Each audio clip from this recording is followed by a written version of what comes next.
Boa tarde a todos. É uma alegria estar aqui com vocês. Eu gostaria inicialmente de agradecer a Deus, né, que é o nosso patrono. Sem Ele não estaríamos aqui reunidos.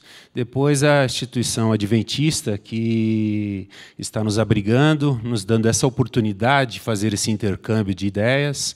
Na verdade, aqui não existe professores, doutores e muito menos sapientes da ciência do terceiro setor, mas existe experiências compartilhadas. Eu acho que essas experiências elas vão se unir, vão fazer aqui uma verdadeira coxa de retalho para que nós possamos, de alguma sorte, aproveitar desses ensinamentos que foram dados, principalmente o painel da manhã, onde, para nós que vamos falar agora no período da tarde, nós temos alguns agravantes, né? Primeiro, a sonolência pós-almoço, depois o saber jurídico, que é bem diminuto, perto daqueles que falaram na parte da manhã, o qual eu o saúdo. Saúdo a mesa, aqui a presença de todos os meus colegas, doutores, os advogados aqui presentes, a doutora Able, que juntamente com o Dr. Luigi, fizeram a coordenação e me convidaram, esse forasteiro lá de São Paulo, para poder trazer um pouquinho do nosso conhecimento. Talvez o meu único diferencial para poder falar, ao invés de talvez alguns dos senhores aqui, é em função de estar 30 anos militando nessa área. Então, eu comecei trabalhando com os franciscanos da Imaculada Conceição, quando nem se falava nesse segmento, nem se falava em terceiro setor, muito menos qualquer guerra e braço de ferro entre imunidade, isenção, lei ordinária, lei complementar, mas se falava em altruísmo, se falava em promoção do seu semelhante e a forma que se materializava isso.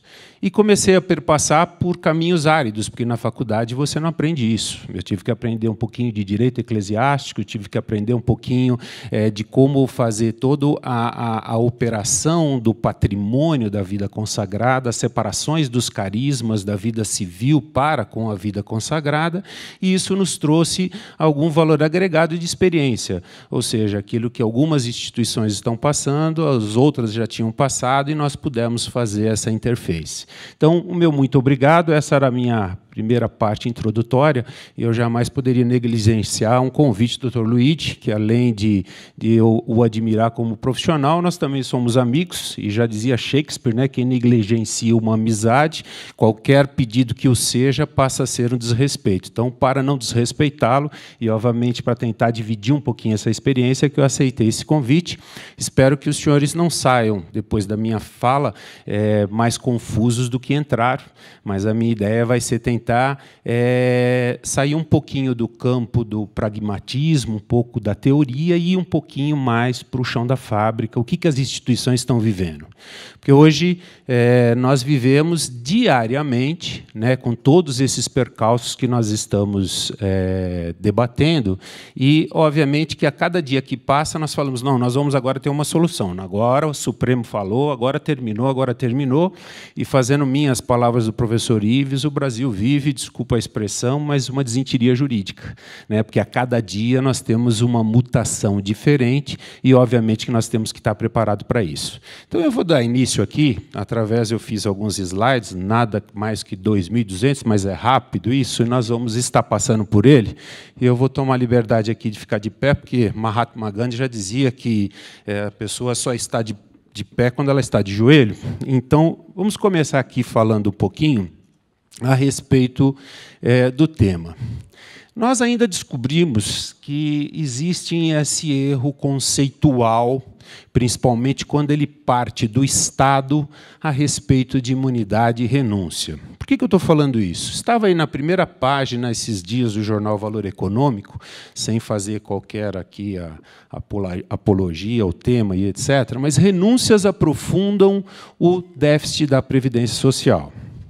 E, com essa matéria, me chamou a atenção porque a Agência Brasil que divulgou um estudo do Ministério da Fazenda, onde nós tínhamos ali o primeiro resultado de déficit da Previdência, nós estávamos em 38 bilhões de reais em 2007, e em 2016 nós chegamos a 138 bilhões. Essas renúncias, segundo a Agência Brasil e segundo os pensadores aí dessa matéria, eles atingiram 57 bilhões. Desses resultados sem renúncias, ele ficaria em 80 bilhões. Então, a crítica é que, se não fosse as renúncias fiscais, entre elas aquelas que são auferidas pelas instituições de interesse sem fins econômicos, de interesse social, elas representariam apenas 80 bilhões de déficit para a Previdência e não 138 bilhões.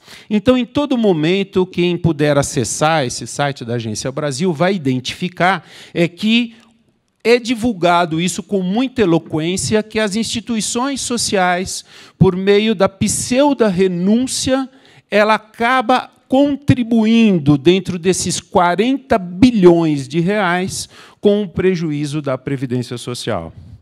Então, isso implicaria deduzir que, na verdade, as filantrópicas é uma verdadeira pedra no sapato do Estado, ou seja, ela atrasa a máquina pública e não contribui com a máquina pública. Se assim o fosse, obviamente que deveria ser colocado nessa conta quanto que o Estado gastaria decorrente dessa renúncia por conta das instituições sociais. Ou seja, olha, as instituições passam a ser contribuinte do Estado. Ok, ela sendo contribuinte do Estado, quanto é que ela deixaria de fazer no sentido longa-manos, a extensão do Estado, e quanto isso representaria efetivamente no bolso do Estado? Isso seguramente implicaria mais do que o dobro dessa pseudo-renúncia fiscal. E essa expressão, que vamos até longe, meramente idiomática, ela, na verdade, é uma falsidade sob o ponto de vista jurídico, porque eu somente posso renunciar àquilo que eu tenho, que é direito meu, e eu renuncio. Quando nós falamos em imunidade, não dá para o Estado renunciar àquilo que não é dele. Ele só renuncia àquilo que é dele, o que não é dele ele não pode renunciar. Assim o sendo, é um direito constitucional de não ser tributada pelo tudo que já foi falado de forma magistral aqui na parte da manhã. Então, o Estado não pode renunciar àquilo que não é dele. Ok. Mas vamos parar aí. Admitamos, então, que nós confiemos em todas as teorias que hoje se fala no mercado, dizendo o seguinte, olha, a imunidade, em tese, é uma cláusula pétrea, as instituições sociais, a partir de agora do julgamento, pode dormir em berço esplêndido, que agora elas vão ser reguladas meramente pelo Código Tributário Nacional, que são aqueles 3 requisitozinhos lá, não remunerar, não distribuir patrimônio, ter a sua contabilidade regularmente inscrita de acordo com as normas legais. Então, se nós nos pautarmos nestas lições eminentemente jurídicas sob o ponto de vista tributário, é um risco. E eu posso dizer isso pelo risco, porque eu também já fui um adepto desta teoria, que basta eu cumprir os requisitos do Código Tributário e basta cumprir os requisitos derivados da Constituição Federal, que eu deito em berço esplêndido e vamos seguir. E, depois de muitas trombadas, eu pude chegar à conclusão que, se nem o Supremo Tribunal Federal, guardado todo o respeito que eu tenho pelo aquele colegiado, nos dá essa segurança jurídica. E por que eu digo isso? Um exemplo claro e vivo é a ação direta de inconstitucionalidade, que nós ficamos 20 anos na fila esperando um pronunciamento do Supremo. E daí nós tivemos um julgamento do plenário, onde ele diz lá, aspectos meramente procedimentais, referente à certificação, fiscalização, controle administrativo, continuam passivo de definição em lei ordinária. A lei complementar é formada somente exigível para definição de modo beneficente de atuação das entidades beneficentes. Bom, vamos traduzir em miúdos. É o seguinte, para você usufruir da imunidade, você não precisa dar nenhuma contrapartida comprovada de gratuidade, mas você tem que ter os SEBAS de acordo com os requisitos. É isso que está aqui.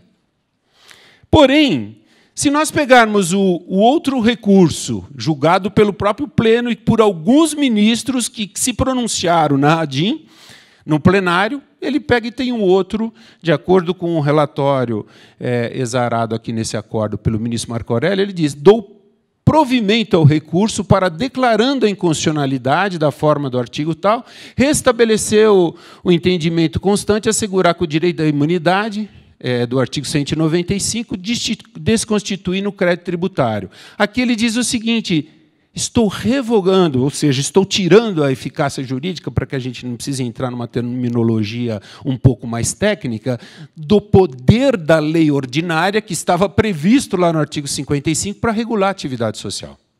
Então, um colegiado, que é o mesmo colegiado, julga que diz o seguinte: olha, não, aqui você precisa de uma lei específica para regular as partes de certificação, mas essa lei ela não tem poder de regular limites de gratuidade. Isso quer dizer que aquele velho jargão dos 20%, 1 para 9 na educação, 1 para 5, 60% de sistema único, está soterrado segundo o entendimento do Supremo.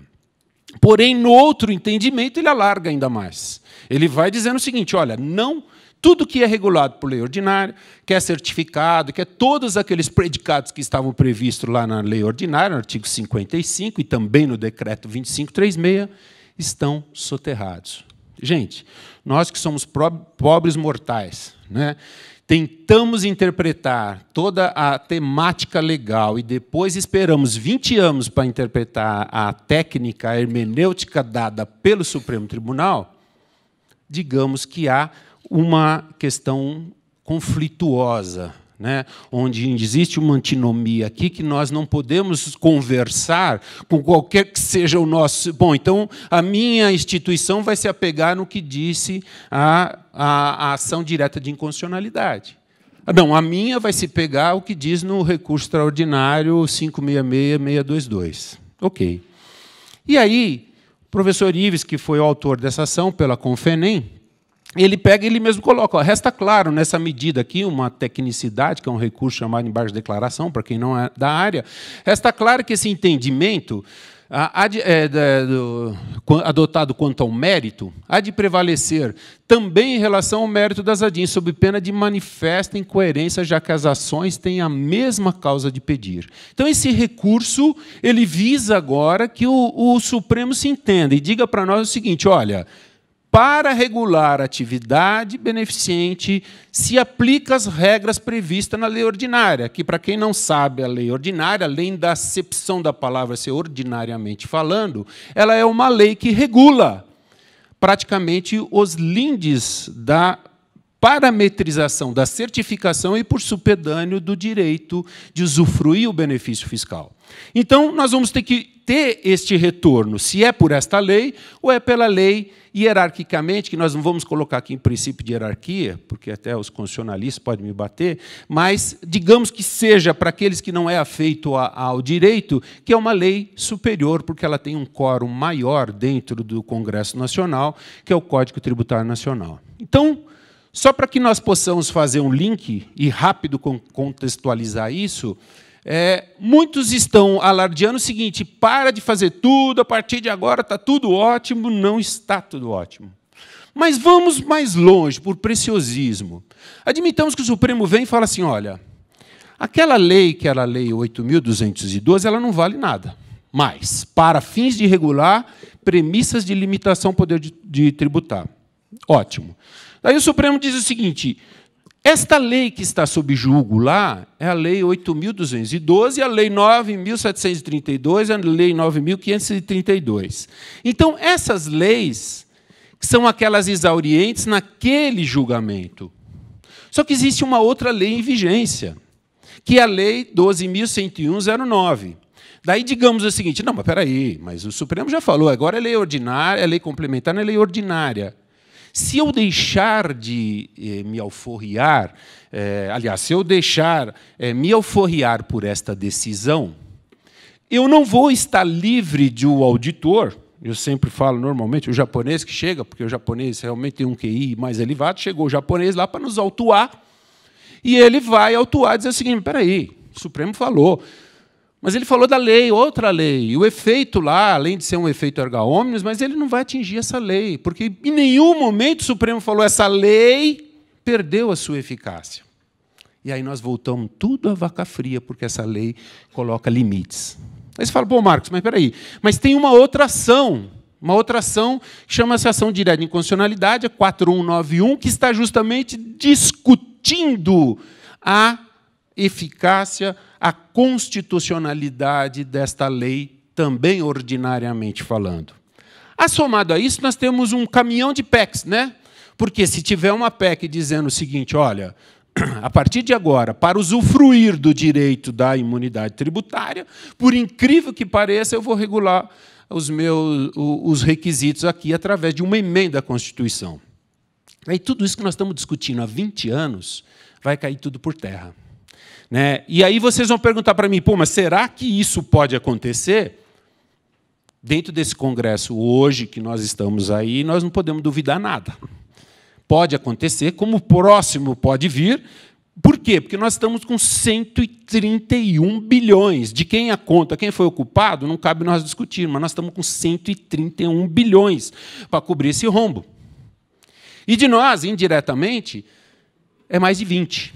Né? Então, óbvio que o Estado vai vir de uma sagacidade enorme contra as instituições para reparar de alguma forma isso. Então, quando nos consultam a respeito disso, podemos, então, não mais fazer gratuidade, podemos não mais cumprir os requisitos da lei, podemos não mais, então, agora rasgar tudo que nós tínhamos aqui dos limites da assistência social, que fazia as entrevistas, perfil socioeconômico, etc., eu sou preciosista, eu falo não, mantenha, porque isso não vai acabar nunca. Essa é a maior escudo que nós temos. Né? Não basta a gente ser honesto, infelizmente nós temos que provar que nós somos honestos. E aí, eu vou para a imunidade do chão da fábrica. Que uma coisa é nós falarmos teoricamente. Nós, advogados, é fácil. Eu, daqui a pouco, pego o avião, vou embora para São Paulo e deixo aí para vocês resolver o problema. Né? Ou então, logicamente, a maioria aqui também acredita que é advogado, cada um tem o seu ponto de vista. Eu, na verdade, eu não coloco nunca tese, eu coloco os pensamentos que os tribunais estão dizendo, porque a responsabilidade que nós estamos tratando não são de instituições, e sim de pessoas. Então, a primeira pergunta que eu sempre faço, e quantas vezes eu já recebi instituições dizendo o seguinte, dá licença, eu passo aqui pegar uma. Quantas vezes eu peguei instituições dizendo o seguinte, olha, eu quero certificado, eu não quero pagar o tributo, que é um direito meu, e isso é ponto pacífico, eu não vou abrir mão disso. Ok. Qual é o preço? Então, o preço maior de você não estar alijado ao recurso indireto do Estado é a liberdade. Já foi falado aqui pela manhã, principalmente no que tange a liberdade do ente religioso. Mas ele é também extensivo à associação, qualquer que seja o seu gênero, associação no sentido lato, a fundação, as organizações religiosas. Se eu quero ser puro sangue, quero ter plena e indiscutível liberdade, eu não posso contar com recurso público dentro do meu cofre. Ah, mas é uma organização religiosa, lá, cláusula pétrea, ninguém pode tocar e etc. Pode sim, porque tem um recurso público lá dentro. Nós temos casos no escritório que até a igreja propriamente dita, o patrimônio igreja está penhorada. Foi feito primeiro um arrolamento pelo Estado para responder pelas nuances de caráter tributário. Então, se eu não quero, eu quero alforria total, então eu não quero recurso público, eu pago, eu recolho os tributos, eu adequo a minha atividade para o valor do tributo que eu tenho que pagar, vai ser o valor que eu queira fazer ou não, mas eu não vou contar com isso. Então, o maior preço para você estar se alforriando é a liberdade. Tá, mas eu não quero. Então, eu tenho que ir para o segundo ponto. Eu tenho que avaliar qual é o custo-benefício da imunidade tributária. Bom, mas peraí, Marcos, você está falando uma questão de direito constitucional, eu tenho direito, eu não preciso avaliar. Eu não preciso avaliar. Se eu não quiser fazer nenhuma conta e eu querer caminhar dentro de uma linha totalmente às cegas, eu vou ter um problema, como muitas estão tendo. A relação do custo-benefício. Tem muita gente que está quebrando as instituições filantrópicas por conta do preço da imunidade tributária. Pô, mas você está falando uma heresia, que se eu não pagar o tributo, aí que eu quebro mais. Mentira. Hoje, talvez esteja acontecendo isso porque eu dependo exclusivamente dele, porque se eu já estou ruim, sem ele eu fico pior. Mas se eu colocar uma matemática sobre isso, não é bem assim, não. E essa conta nós já fizemos em cima do joelho para eu poder estar falando com essa propriedade. Mas me deram, tirando a parte conceitual, aprofundar um pouquinho em dois senões do movimento da assistência social no sentido lato. Saúde e assistência social propriamente dito. Então, eu vou falar rapidamente, tendo em vista o meu tempo, que é bastante escasso, e eu tenho 4 minutos e 55 segundos. Síntese de indicadores sociais, uma análise de condição de vida. Isso foi publicado pelo IBGE este ano, mas com base no fechamento em 2016. Então, observe que, nesta linha, nós estamos fazendo uma proporção de pessoas de 60 anos ou mais de idade. Então, observe que a linha verde são as regiões mais desenvolvidas, como é que fica o crescimento da população idosa, e nós temos aquela linha azul, que é Brasil. Então, observe que, até 2010, nós estávamos dentro da média do crescimento da população idosa no mundo. E, a partir dali de 2020, nós vamos ter um crescimento exponencial e nós temos assim, uma expectativa que, já a partir dos anos ali 30, nós já vamos ser um dos primeiros do mundo a ter uma população envelhecida. Isso acontece tendo em vista, logicamente, todos os dados estatísticos de natalidade. É um estudo bastante complexo, eu até recomendo que vocês visitem o site do IBGE. Mas o que eu quero dizer com isso? Que nós estamos ficando velho, né?